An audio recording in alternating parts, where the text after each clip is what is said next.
Good morning, Trucker Todd here, and time for another video. All right, folks, one question I've got asked a couple of times. Sorry if I look tired. I've been working lately. Anyway, a question I got asked lately is, Trucker Todd, you've got 25 years experience. Why in the world would you go to Swift Transportation? That's only a training company, and you've got 25 years experience. Why wouldn't you go somewhere else? In this video, I'm going to try to answer that for you. And so, first of all, let me say this before we even get into my top 10 reasons why I chose a lease purchase at Swift Transportation. I think you'd be surprised how many experienced and really knowledgeable drivers work here.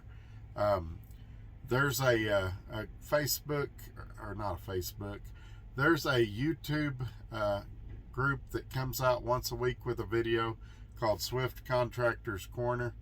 I've been following that group for a while now, and you would be shocked at the amount of experienced drivers that get on there and say intelligent things. And honestly, I learn something every week when I listen to it. If you guys haven't checked it out, especially if you work at Swift and you're already in a lease purchase, it's definitely something you want to check out. But I'm not here to promote that today. They didn't even know I was going to mention it today. But I did want to go ahead and give you my top 10 reasons, and that will tie into my 10th reason, which will be the first one I share with you. So give this video a thumbs up, share it on your social media platforms. You guys, were almost at 2,000 subscribers. Look down there, hit that subscribe button, wait a few seconds, a bell will pop up. Click that bell, select all, and you'll receive notifications when future videos come out. Also, if you've got questions about Swift, either leave me a comment below, look in the description, my email's there, the recruiter I work with there, Michelle's there. Give her a call, tell her you've been watching me, you got questions, she'll answer them for you. Regardless of what you want to do, company driver, lease, if you want to drive flatbed, reefer, dry van like I do, she can answer all your questions about those things. And so you'll want to check that out. But without any further ado, let's fire up the music, and here we go. And this is why I do this, why I'm out here, why I keep that hammer down. Flying by these road signs, with home on my mind, with these wheels turning round. For my family and for my kids, for this life I wanna live. And this is why I do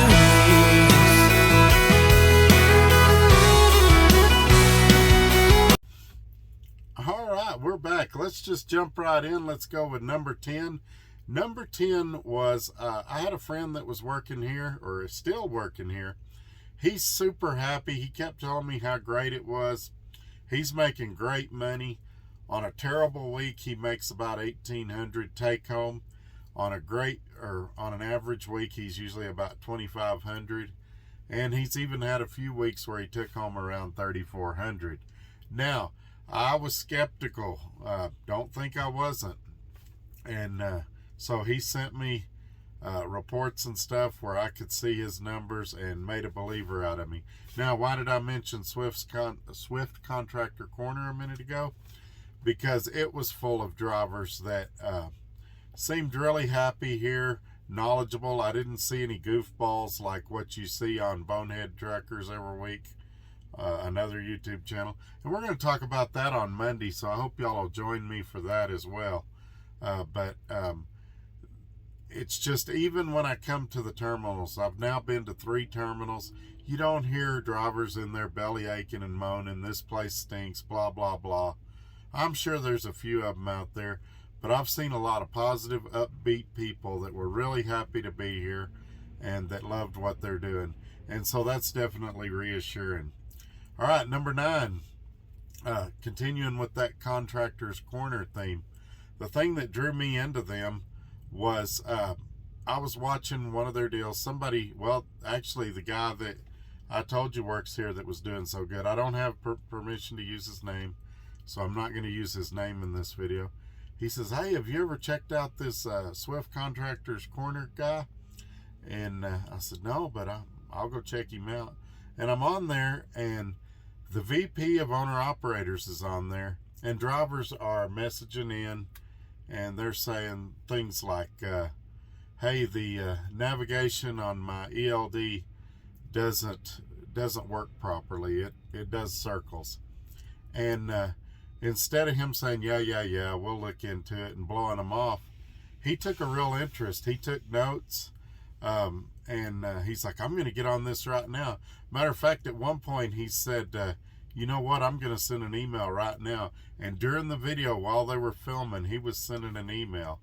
And one guy, including me, made the comment, well, all these GPSs mess up. It's to be expected. And he said, no, he said, you guys are paying for this, and it should work. It should work. And so, that's one thing I noticed. Then there was other things along that lines. It was just one example. But they've made a ton of changes here at Swift, and they seem real interested in driver feedback. They have a message. Well, it's not a message. In one of their apps they use, there's a spot where if you have a bad experience with an employee or a good experience, you can rate that service, and so they can see who the bad apples are, who the good apples are. And I'm not going to tell you what my experience has been on that yet, because we'll do a video on it. As I said, I've been to 3 terminals so far, and I want to share my experience with you at those 3 terminals. I've also talked to 2 different shops here, and possibly a 3rd one today, just to get some supplies and stuff. So we'll discuss those things in upcoming videos. All right, number 8 was they have a load board coming in the future. It's currently in beta testing, and I understand it's got some stuff they need to iron out right now. I'm not sure exactly when it'll be released to the public, but I'm going to be joining the beta test program in the coming weeks. And I'll kind of let you know what I can about that when I can. But you guys know I love running the load board, and it will be an internal one that's theirs. But it's my understanding they're going to have some broker freight on there too. And I hope to be able to offer a lot of feedback that'll help that be a successful program. Remember, one of the qualifications I had for going to work anywhere was that the company have a load board. Like I said, it's not ready yet for prime time. That's another thing I like about here, is that they don't just throw junk out there. They test it and make sure that it's ready for action before they just throw it out there and have a bunch of frustrated drivers. All right, now let's get down to number 7. You know, I worked at Swift almost exactly 21 years ago, and I worked for them for 4.5 years. Or it was 21 years ago when I left them. 25 years ago since I started with them. And I had a positive experience back then. Back then I had a dedicated run. I did over the road the first year or so. And then I had a dedicated run where I was home every day. And all these years I've remembered what a positive experience I had. And I've never badmouthed them to other drivers. When somebody says, you can go back and look at my old videos. When people ask me about Swift, I've never had a negative thing to say about them. That was a positive experience. My trainer was great. And I've wanted other people to have that same experience. So that was another thing. Let's see. Now we're down to 10, 9, 8, 7, 6. All right. Number 6, where I live. As you know, I live in Lubbock, Texas. A lot of companies don't go west of I-35. Matter of fact, I've got a friend that's about to come to Swift for that very reason. He loves to run out west, and there's just not very many companies that run out west. And Swift, having, 12,000 trucks or whatever they've got now, they have a vast freight network that can get you home when you live out west, or out in Lubbock like I do. And so for me, that was something I had to factor in. Now, I'm not one of these guys that has to be home every other day and off on weekends, but it's nice to, when I need to get home, like on the 23rd of the month when my wife has a doctor's appointment I've got to get to, it's nice to know that they'll have the freight network where they can get me home. Even in these times when freight volumes are kind of low, when things are kind of wacky, it's nice to know that they'll be able to get me home. Number 5. This is something I touched on earlier. I want to touch on it again. It's change. They're willing to change. You know, they went through a few years, and I think they'd probably tell you this, where there were better places to work, and they've made a lot of positive changes. I don't want to speak on their behalf. They may have thought that they were always great. I feel like personally that they went through sometimes when they weren't as great as they are now. For example, they did something like 3 or 4 raises in the past 12 or 14 months. And so they're always looking at ways to improve a driver's life, how they can get better. And not only is that better for us as a driver, that's better for them as a company. As they improve and innovate, that makes them more competitive against other trucking companies. And, you know, there's a lot of change coming. We're going to get into some more. I don't want to get too far into it. All right, let's go to the next one. This would be number 4. The terminal network. They've got a ridiculous amount of terminals. And for me, that was a big plus. Like right now, I spent the night at the Denver terminal. Had I come to Denver, otherwise there would have been no parking last night when I got here. I got to the Denver terminal. I was able to park in a safe, clean place. And that's due to this vast terminal network they have. And while I'm talking about the terminals, they are nice. They're They're redoing all the terminals right now. Let's say it that way. Updating them, making them nice, and by golly, they are nice. This is not a Mickey Mouse company.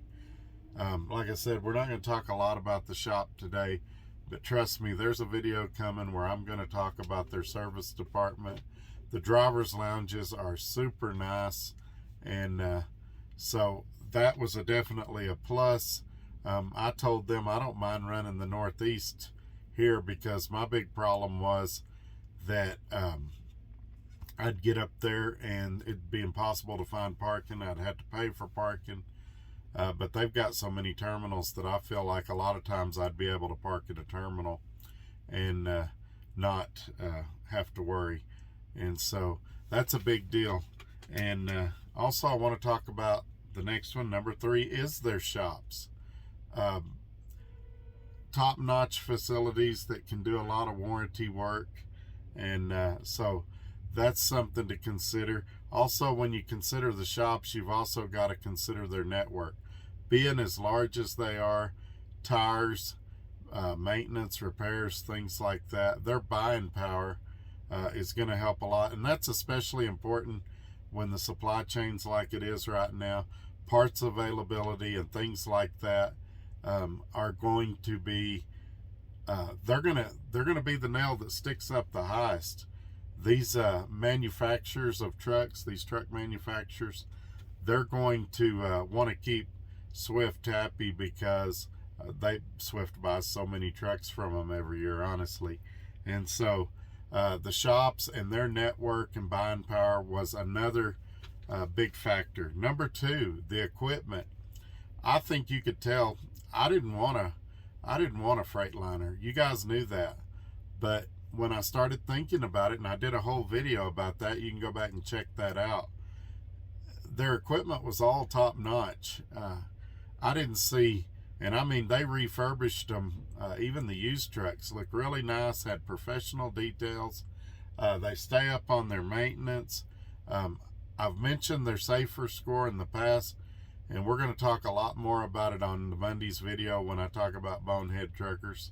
But they really maintenance their equipment well and take care of their equipment well, and that's going to mean less breakdowns. Doesn't mean I won't ever break down. Everything breaks, but it means that that's going to happen less. It's also going to mean more clean DOT inspections and things like that. And also, they used to call it having pride in your ride. It's nice to drive something nice that doesn't look like you pieced it together in a wrecking yard. So equipment would definitely be my number 2. Now, let me get to my number 1 reason, and this one's a big one that I want you guys to consider. I could list 6 or 8 big companies. The most recent one I heard was DeBoer, got bought out by Schneider.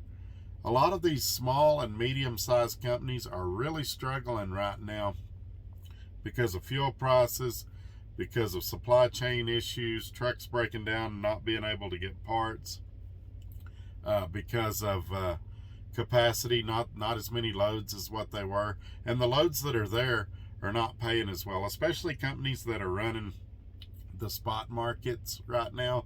They're really struggling. Your small owner operators that have, I'll say, less than 100 trucks, they're really struggling right now, especially if they rely heavily on the spot market. And Swift has contract freight. They do use brokers occasionally, but they have a lot of contract freight, so that's good, steady freight. It's a lot of drop and hook. And I wanted to be at a company that was financially stable in these weird times, and Swift is definitely that. And so that would be probably my number 1 reason is, I predict the economy is going to stay bad for at least 4 more years. And you say, well, why is that, Todd? If today the Republicans and Democrats, and this ain't political, if today they all sat in a room and said, we're going to fix this right now, and they put partisan politics aside, it would take over a year for the changes they made today to take effect. And we all know, there's a midterm election coming up. It's about a year and a half, 2 years away. Neither side is going to do a whole lot between now and then because they don't want it to look like it benefited the other side. So there's going to be a lot of stagnation until after the next election. And then if the Democrats win, we're going to have more of the same or even further to the left. If the Republicans win, we're going to have stagnation because they're going to block everything Biden tries to do. So you're probably looking at when they have the next presidential election, and even then you're hoping that all of one party wins that. Based on current policies, you'd like to see a Republican president and a Republican Congress to make changes. But even then, you're looking year and a half into the presidency before any real change can be effected. And at that point, then you're looking at midterms, and even then the politicians are afraid to do too much because they don't want to get ousted out of office in the midterms. So I don't want to get it. I try to avoid politics on here as much as I can, but I think it's going to be this way for a few more years. And so getting with a financially stable company that is going to be there for the long haul is something that was real reassuring to me. But I'm going to go ahead and wrap this video up. I hope this video helped you understand my thought process behind going to work here. If you got any questions, email me, leave me a comment below, and I'll get back to you just as quick as I can. I try to respond to every comment, either with a heart or an actual comment. So if you don't get a response from me in, say, 4 or 5 hours, feel free to re-message me. Occasionally one will fall through the cracks, or YouTube will take it off of there for some strange reason, and I won't ever see it. If they do, just try rewording your question a little bit, and maybe it'll get through their censorship. But anyway, you guys have a great day. Thank y'all for watching. We'll see you on Monday. Take care. Bye-bye.